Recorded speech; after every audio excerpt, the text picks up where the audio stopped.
పనిచేయడం. నేను ఏది కూడా ముఖసుతో మాట్లాడను సార్. ఎందుకంటే నాకు రాజు కానీ మా అన్నయ్య ప్రసంగ అన్నయ్య కానీ ఈవేళ నుంచి కాదు సార్, బీఆర్పీ పెట్టినప్పటి నుంచి ఆయన యొక్క సెన్సర్ మెసేజ్లు అప్పుడు ఈ పెద్ద పెద్ద ఫోన్లు లేవు, డబ్బా ఫోన్లే. ఆ డబ్బా ఫోన్లో మెసేజ్ ఎట్టుకోడు రోజుకో సూక్తి. అంటే అలా ఇన్స్పైరింగ్ వ్యక్తుల్లో నాకు ఈవేళ భావజావ వచ్చిందంటే ప్రసంగ అన్నయ్య గారి వల్ల. నేను ఏది కూడా ఎవరి మద్దతు కోసం కానీ ఎవరు ఇక్కడ ఏదో మీటింగ్ వచ్చి పిలిచాడు దుర్గా రమేష్ ప్రసంగ అన్న వాళ్ళకి సరదాగా చెప్పకపోతే ప్రమాదం అని చెప్పి అని చర్చ చెప్పరు సార్. ఉన్న మాట యథార్థంగా మాట్లాడతా. మీకు నచ్చకపోతే మీటింగ్ అయిపోయిన టికెట్ కొట్టండి, ఏం బాధలేదు. ఎందుకంటే ఈ కాకినాడ జిల్లాలో నేను కూడా పుట్టిన వ్యక్తినే సార్.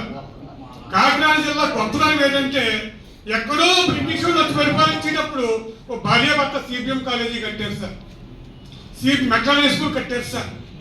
అంటే విద్య గురించి మన జిల్లా ఆలోచించేలాగా పెద్దలు అన్నారు సార్. అలాగే పిఠాపురం మహారాజా గారు కూడా ఎన్నో కాలేజీలకు ఇచ్చారు. ఇప్పుడు సోదరులు అందరూ చెప్పిన నాయకుడి గారి గురించి ముందుగా శిరస్సు నుంచి బాధపడను. ఎంతమంది ఇక్కడ మనం అన్ని విధాలు కలిసామంటే చాలా గొప్ప. ఒక జిల్లా పేరెట్టడానికి ఒక పోరాటం చేస్తున్నాం మనం పరోక్షంగా. రెడ్డి గారి ప్రభుత్వంలో ధర్మం చెప్పి వైఎస్ఆర్ కల్పన చెప్పి అడిశారు. నో కాంప్రమైజ్, నో మీటింగ్ ఏమీ లే.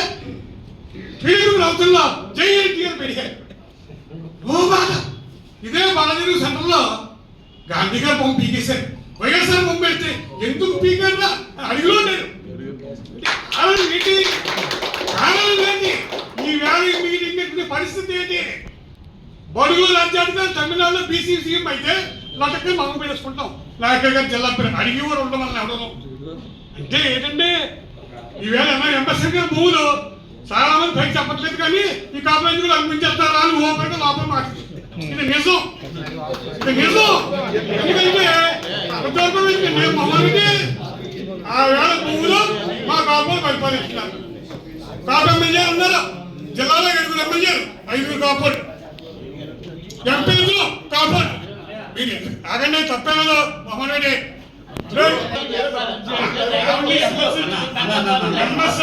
ఏం పక్కపోదు.